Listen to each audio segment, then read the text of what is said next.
The Adventures of Sherlock Holmes by Sir Arthur Conan Doyle. 11. The Adventure of the Beryl Coronet. "Holmes," said I, as I stood one morning in our bow window looking down the street, "here is a madman coming along. It seems rather sad that his relatives should allow him to come out alone." My friend rose lazily from his armchair and stood with his hands in the pockets of his dressing gown, looking over my shoulder. It was a bright, crisp February morning, and the snow of the day before still lay deep upon the ground, shimmering brightly in the wintry sun. Down the center of Baker Street it had been plowed into a brown, crumbly band by the traffic, but at either side and on the heaped-up edges of the footpaths it still lay as white as when it fell. The gray pavement had been cleaned and scraped, but was still dangerously slippery, so that there were fewer passengers than usual. Indeed, from the direction of the Metropolitan Station no one was coming save the single gentleman whose eccentric conduct had drawn my attention. He was a man of about 50, tall, portly, and imposing, with a massive, strongly marked face and a commanding figure. He was dressed in a sombre yet rich style in black frock coat, shining hat, neat brown gaiters, and well-cut pearl-gray trousers. Yet his actions were in absurd contrast to the dignity of his dress and features, for he was running hard with occasional little springs, such as a weary man gives who is little accustomed to set any tax upon his legs. As he ran, he jerked his hands up and down, waggled his head, and writhed his face into the most extraordinary contortions. "What on earth can be the matter with him?" I asked. "He is looking up at the number of the houses." "I believe that he is coming here," said Holmes, rubbing his hands. "Here?" "Yes.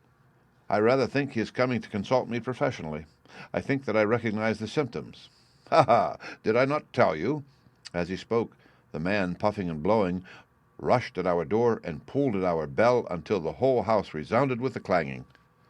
A few moments later he was in our room, still puffing, still gesticulating, but with so fixed a look of grief and despair in his eyes that our smiles were turned in an instant to horror and pity. For a while he could not get his words out, but swayed his body and plucked at his hair like one who had been driven to the extreme limits of his reason. Then, suddenly springing to his feet, he beat his head against the wall with such force that we both rushed upon him and tore him away to the center of the room. Sherlock Holmes pushed him down into the easy-chair, and sitting beside him, patted his hand and chatted with him in the easy, soothing tones which he knew so well how to employ. "You have come to tell your story, have you not?" said he. "You are fatigued with your haste. Pray, wait until you have recovered yourself, and then I shall be most happy to look into any little problem which you may submit to me." The man sat for a minute or more with a heaving chest, fighting against his emotion. Then he passed his handkerchief over his brow, set his lips tight, and turned his face towards us. "No doubt you think me mad," said he. "I see that you have had some great trouble," responded Holmes. "God knows I have. A trouble which is enough to unseat my reason, so sudden and so terrible is it. Public disgrace I might have faced, although I am a man whose character has never yet borne a stain. Private affliction also is the lot of every man, but the two coming together in so frightful a form have been enough to shake my very soul. Besides, it is not I alone. The very noblest in the land may suffer unless some way be found out of this horrible affair." "Pray compose yourself, sir," said Holmes, "and let me have a clear account of who you are and what it is that has befallen you." "My name," answered our visitor, "is probably familiar to your ears. I am Alexander Holder, of the banking firm of Holder and Stevenson of Threadneedle Street." The name was indeed well known to us, as belonging to the senior partner in the second largest private banking concern in the city of London. What could have happened, then, to bring one of the foremost citizens of London to this most pitiable pass? We waited, all curiosity, until with another effort he braced himself to tell his story. "I feel that time is of value," said he. "That is why I hastened here when the police inspector suggested that I should secure your cooperation. I came to Baker Street by the Underground, and hurried from there on foot, for the cabs go slowly through this snow. That is why I was so out of breath, for I am a man who takes very little exercise. I feel better now, and I will put the facts before you as shortly and yet as clearly as I can. It is, of course, well known to you that in a successful banking business as much depends upon our being able to find remunerative investments for our funds as upon our increasing our connection and the number of our depositors. One of our most lucrative means of laying out money is in the shape of loans, where the security is unimpeachable. We have done a good deal in this direction during the last few years, and there are many noble families to whom we have advanced large sums upon the security of their pictures, libraries, or plate. Yesterday morning I was seated in my office at the bank when a card was brought in to me by one of the clerks. I started when I saw the name, for it was that of none other than, well, perhaps even to you I had better say no more than that it was a name which is a household word all over the earth, one of the highest, noblest, most exalted names in England. I was overwhelmed by the honor and attempted when he entered to say so, but he plunged at once into business with the air of a man who wishes to hurry quickly through a disagreeable task. "Mr. Holder," said he, "I have been informed that you are in the habit of advancing money." "The firm does so when the security is good," I answered. "It is absolutely essential to me," said he, "that I should have £50,000 at once. I could, of course, borrow so trifling a sum 10 times over from my friends, but I much prefer to make it a matter of business and to carry out that business myself.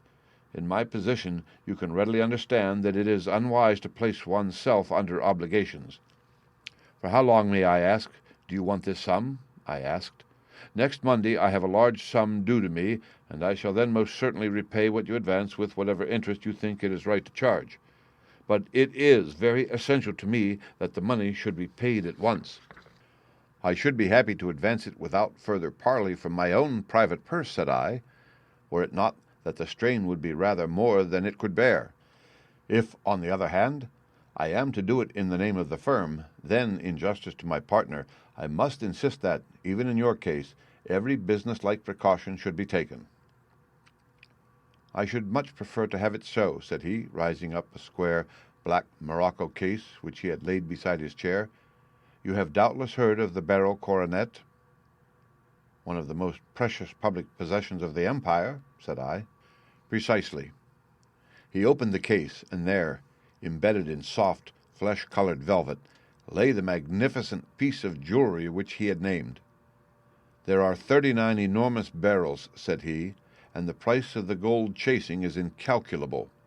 The lowest estimate would put the worth of the coronet at double the sum which I have asked. I am prepared to leave it with you as my security." I took the precious case into my hands, and looked in some perplexity from it to my illustrious client. "You doubt its value?" he asked. "Not at all. I only doubt the propriety of my leaving it. You may set your mind at rest about that. I should not dream of doing so were it not absolutely certain that I should be able in 4 days to reclaim it. It is a pure matter of form. Is the security sufficient?" "Ample. You understand, Mr. Holder, that I am giving you a strong proof of the confidence which I have in you, founded upon all that I have heard of you. I rely upon you not only to be discreet, and to refrain from all gossip upon the matter, but above all, to preserve this coronet with every possible precaution, because I need not say that a great public scandal would be caused if any harm were to befall it. Any injury to it would be almost as serious as its complete loss, for there are no barrels in the world to match these, and it would be impossible to replace them. I leave it with you, however, with every confidence, and I shall call for it in person on Monday morning." Seeing that my client was anxious to leave, I said no more, but, calling for my cashier, I ordered him to pay over 50 £1,000 notes. When I was alone once more, however, with the precious case lying upon the table in front of me, I could not but think with some misgivings of the immense responsibility which it entailed upon me. There could be no doubt that, as it was a national possession, a horrible scandal would ensue if any misfortune should occur to it. I already regretted having ever consented to take charge of it. However, it was too late to alter the matter now, so I locked it up in my private safe and turned once more to my work. When evening came, I felt that it would be an imprudence to leave so precious a thing in the office behind me. Bankers' safes have been forced before now, and why should not mine be? If so, how terrible would be the position in which I should find myself. I determined, therefore, that for the next few days I would always carry the case backward and forward with me, so that it might never be really out of my reach. With this intention, I called a cab and drove out to my house at Streatham, carrying the jewel with me. I did not breathe freely until I had taken it upstairs and locked it in the bureau of my dressing-room. And now a word as to my household, Mr. Holmes, for I wish you to thoroughly understand the situation. My groom and my page sleep out of the house and may be set aside altogether. I have 3 maid-servants who have been with me a number of years and whose absolute reliability is quite above suspicion. Another, Lucy Parr, the second waiting maid, has only been in my service a few months. She came with an excellent character, however, and has always given me satisfaction. She is a very pretty girl and has attracted admirers who have occasionally hung about the place. That is the only drawback which we have found to her, but we believe her to be a thoroughly good girl in every way. So much for the servants. My family itself is so small that it will not take me long to describe it. I am a widower and have an only son, Arthur. He has been a disappointment to me, Mr. Holmes, a grievous disappointment. I have no doubt that I am myself to blame. People tell me that I have spoiled him. Very likely I have. When my dear wife died, I felt that he was all I had to love. I could not bear to see the smile fade even for a moment from his face. I have never denied him a wish. Perhaps it would have been better for both of us had I been sterner, but I meant it for the best. It was naturally my intention that he should succeed me in my business, but he was not of a business turn. He was wild, wayward, and, to speak the truth, I could not trust him in handling of large sums of money. When he was young, he became a member of an aristocratic club, and there, having charming manners, he was soon the intimate of a number of men with long purses and expensive habits. He learned to play heavily at cards and to squander money on the turf, until he had again and again to come to me and implore me to give him an advance upon his allowance, that he might settle his debts of honor. He tried more than once to break away from the dangerous company which he was keeping, but each time the influence of his friend Sir George Burnwell was enough to draw him back again. And indeed, I could not wonder that such a man as Sir George Burnwell should gain an influence over him, for he has frequently brought him to my house, and I have found myself that I could hardly resist the fascination of his manner. He is older than Arthur, a man of the world to his fingertips, one who had been everywhere, seen everything, a brilliant talker and a man of great personal beauty. Yet when I think of him in cold blood, far away from the glamour of his presence, I am convinced from his cynical speech and the look which I have caught in his eyes that he is one who should be deeply distrusted. So I think, and so too thinks my little Mary, who has a woman's quick insight into character. And now there is only she to be described. She is my niece, but when my brother died 5 years ago and left her alone in the world, I adopted her, and have looked upon her ever since as my daughter. She is a sunbeam in my house, sweet, loving, beautiful, a wonderful manager and housekeeper, yet as tender and quiet and gentle as a woman could be. She is my right hand. I do not know what I could do without her. In only one matter has she ever gone against my wishes. Twice my boy has asked her to marry him, for he loves her devotedly, but each time she has refused him. I think that if anyone could have drawn him into the right path, it would have been she, and that his marriage might have changed his whole life, but now, alas, it is too late, forever too late. Now, Mr. Holmes, you know the people who live under my roof, and I shall continue with my miserable story. When we were taking coffee in the drawing-room that night after dinner, I told Arthur and Mary my experience, and of the precious treasure which we had under our roof, suppressing only the name of my client. Lucy Parr, who had brought in the coffee, had, I am sure, left the room, but I cannot swear that the door was closed. Mary and Arthur were much interested and wished to see the famous coronet, but I thought it better not to disturb it. "Where have you put it?" asked Arthur. "In my own bureau." "Well, I hope to goodness the house won't be burgled during the night," said he. "It is locked up," I answered. "Oh, any old key will fit that bureau. When I was a youngster, I have opened it myself with the key of the box-room cupboard." He often had a wild way of talking, so that I thought little of what he said. He followed me to my room, however, that night with a very grave face. "Look here, Dad," said he, with his eyes cast down. "Can you let me have 200 pounds?" "No, I cannot," I answered sharply. "I have been far too generous with you in money matters." "You have been very kind," said he, "but I must have this money, or else I can never show my face inside the club again." "And a very good thing, too," I cried. "Yes, but you would not have me leave it a dishonored man," said he. I could not bear the disgrace. I must raise the money in some way, and if you will not let me have it, then I must try other means. I was very angry, for this was the third demand during the month. You shall not have a farthing from me, I cried, on which he bowed and left the room without another word. When he was gone, I unlocked my bureau, made sure that my treasure was safe, and locked it again. Then I started to go round the house to see that all was secure, a duty which I usually leave to Mary, but which I thought it well to perform myself that night. As I came down the stairs, I saw Mary herself at the side window of the hall, which she closed and fastened as I approached. "Tell me, Dad," said she, looking, I thought, a little disturbed, "did you give Lucy the maid leave to go out tonight?" "Certainly not.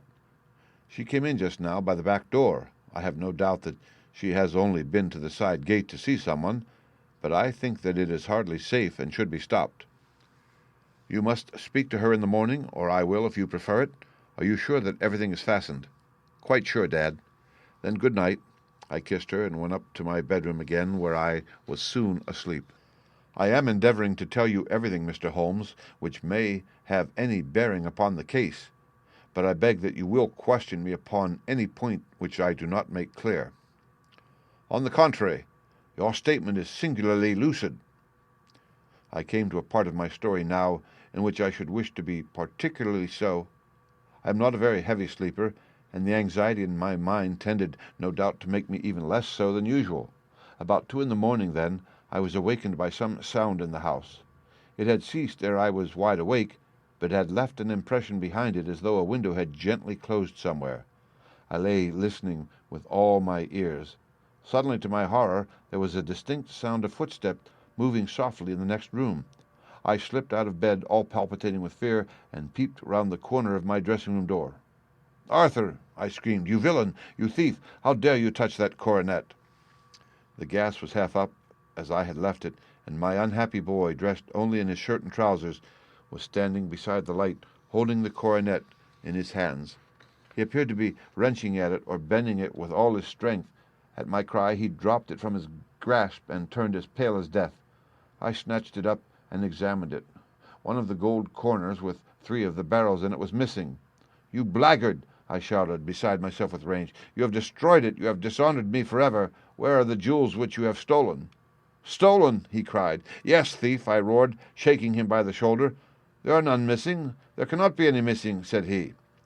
"There are 3 missing, and you know where they are. Must I call you a liar as well as a thief? Did I not see you trying to tear off another piece?" "You have called me names enough," said he. "I will not stand it any longer. I shall not say another word about this business, since you have chosen to insult me. I will leave your house in the morning and make my own way in the world." "You shall leave it in the hands of the police," I cried, half mad with grief and rage. "I shall have this matter probed to the bottom." "You shall learn nothing from me," said he with a passion such as I should not have thought was in his nature. "If you choose to call the police,